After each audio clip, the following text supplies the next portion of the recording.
Assalamualaikum warahmatullahi wabarakatuh. Pada kesempatan ini, saya ingin mengajak kita semua untuk mengenal lebih dekat sosok luar biasa dalam sejarah Islam. Seorang ulama agung yang ilmunya tetap hidup hingga hari ini, Imam Syafi'i rahimahullah. Banyak dari kita mengenal nama Imam Syafi'i hanya sebagai salah satu mazhab fikih, tapi di balik nama besar itu ada perjalanan besar yang penuh perjuangan, pengorbanan, dan ketulusan dalam mencari ilmu. Siapa sebenarnya Imam Syafi'i? Bagaimana kisah masa kecilnya? Bagaimana beliau menampaki jalan keilmuan hingga menjadi salah satu ulama terbesar dalam sejarah umat Islam? Dalam kesempatan ini, mari kita bersama-sama menelusuri perjalanan hidup beliau, mengambil pelajaran, dan mengagumi betapa besarnya pengaruh beliau terhadap dunia Islam hingga hari ini. Imam Syafi'i atau nama lengkapnya Abu Abdullah Muhammad bin Idris al-Syafi'i al-Quraisy lahir pada tahun 150 Hijriah di Gaza, Palestina. Tahun kelahiran beliau bertempatan dengan wafatnya seorang ulama besar lainnya, Imam Abu Hanifah. Seakan dunia Islam tidak pernah sepi dari pewaris ilmu. Sejak kecil, Imam Syafi'i telah diuji dengan kehilangan sosok ayah. Ibundanya seorang wanita soleha dan penuh tekad, membesarkannya dengan penuh cinta dalam keterbatasan. Karena khawatir akan pengaruh lingkungan Gaza, sang ibu memberinya kembali ke tanah asal keluarganya di Mekah. Di Mekah, Syafi'i kecil tumbuh menjadi sosok yang sangat cerdas. Pada usia 7 tahun, ia sudah hafal Al-Quran. Pada usia 10 tahun, ia menghafal kitab Al-Muwatta, karya Imam Malik bin Anas. Kitab besar dalam dunia fikih, hanya dengan mendengarkannya sekali atau 2 kali. Namun, kemiskinan membelit keluarga mereka. Imam Syafi'i tidak memiliki cukup uang untuk membeli kertas. Ia menulis pelajaran di tulang-tulang unta dan potongan kulit yang ia temukan. Beliau sendiri bercerita bahwa selama bertahun-tahun ia menulis ilmunya di apa saja yang bisa dipakai, hanya demi menjaga hafalannya.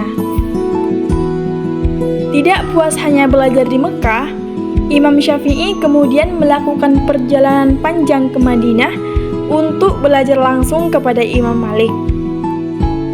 Ia menjadi murid kesayangan Imam Malik karena selain hafalannya kuat, pemahamannya dalam masalah hukum Islam pun sangat tajam.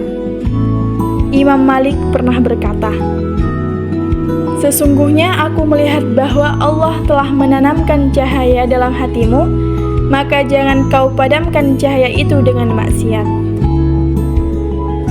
Setelah Imam Malik wafat, Imam Syafi'i melanjutkan pengembaraan ilmiah. Ia pergi ke Yaman, kemudian ke Irak, pusat keilmuan saat itu, untuk berguru kepada murid-murid Imam Abu Hanifah. Di sana ia menyelami metode berpikir pada ahli ra'yi, yakni ulama yang mengutamakan logika dan ijtihad dalam menetapkan hukum. Inilah keistimewaan Imam Syafi'i. Beliau tidak fanatik pada satu aliran. Beliau menggabungkan kekuatan dua pendekatan, berpegang teguh pada dalil Al-Quran dan Sunnah, tetapi tetap membuka ruang bagi akal untuk berijtihad bila diperlukan. Hasil pengembaraannya itu ia susun dalam karya agung Ar-Risalah, buku pertama yang membahas tentang kaidah-kaidah dasar usul fiqh, yaitu bagaimana seorang muslim memahami dan mengeluarkan hukum dari sumber-sumber Islam. Dalam perjalanannya, Imam Syafi'i tidak luput dari ujian. Ia pernah dipenjara di Yaman karena difitnah memberontak. Ia pernah mengalami sakit keras akibat tekanan politik dan perselisihan antar mazhab. Tetapi, dalam semua kesulitan itu, beliau tetap bersikap sabar dan menjaga akhlaknya. Beliau dikenal sebagai pribadi yang lembut lisannya, santun dalam perbedaan, dan amat menghormati guru-gurunya. Imam Syafi'i pernah berpesan, "Aku tidak pernah berdebat dengan seseorang, kecuali aku berharap Allah menampakkan kebenaran lewat lisan lawanku." Betapa besar kerendahan hatinya. Pada akhirnya, Imam Syafi'i menetap di Mesir. Di sana, beliau memperbaiki beberapa pendapat lamanya, menyesuaikan ijtihadnya dengan realitas masyarakat Mesir. Dari situ, lahir apa yang dikenal sebagai madhab Syafi'i versi baru, yang kemudian menyebar luas di dunia Islam, termasuk di negeri kita, Indonesia. Beliau wafat pada tahun 204 Hijriah dalam usia 54 tahun. Wafatnya meninggal duka yang mendalam di dunia Islam. Murid-murid beliau seperti Imam Al-Muzani dan Imam Al-Buyati meneruskan ajarannya dan menyebarkan madhab Syafi'i ke berbagai penjuru dunia.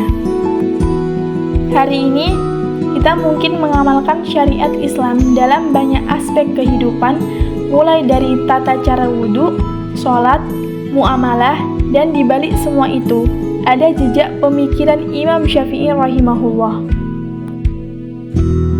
Ilmunya tidak hanya tercatat di kitab-kitab, ilmunya mengalir dalam amal umat ini. Beliau adalah bukti nyata bahwa keikhlasan, kesabaran, dan ketulusan mencari ilmu akan dikenang abadi.